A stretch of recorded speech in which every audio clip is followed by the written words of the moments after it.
अस्सलाम वालेकुम गाइस। अरफात का दिन साल का सबसे खास दिन होता है।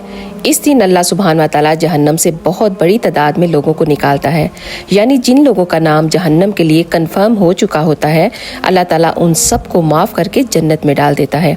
इसलिए अरफात के दिन कसरत के साथ इस्तगफार करें और अपने गुनाहों की माफ़ी मांगें।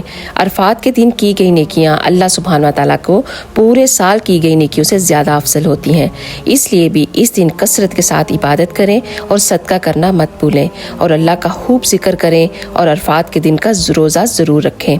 आप सल्लल्लाहु अलैहि वसल्लम ने इरशाद फरमाया कि जो शख्स अरफात के दिन का रोज़ा रखेगा तो उसके 1 साल पहले के गुनाह और 1 साल बाद के गुनाह माफ़ कर दिए जाएंगे।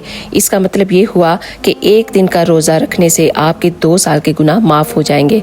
अरफात के दिन आपकी कोई दुआ भी रद्द नहीं की जाती, क्योंकि उस दिन अल्लाह सुब्हान व तआला अपने बंदों से बहुत ज़्यादा खुश होता है और उनकी दुआओं को कबूल करता है। तो अरफात के दिन को बिल्कुल भी ज़ाया मत होने देना। उठते बैठते अल्लाह का जिक्र ज़रूर करें, ज़्यादा से ज़्यादा तकबीर पढ़ें, रोज़ा रखें और अल्लाह से अपनी तमाम दिल की सारी दुआएं मांग लें और खूब इस्तगफार करें और अपने गुनाहों की माफ़ी मांगें। तो इस वीडियो को ज़्यादा से ज़्यादा शेयर करने की कोशिश कीजिएगा ताकि आपकी वजह से सब लोग इस पर अमल कर सकें और ये वीडियो आपके लिए सदका जारिया बन जाए। जज़ाकल्लाह खैर।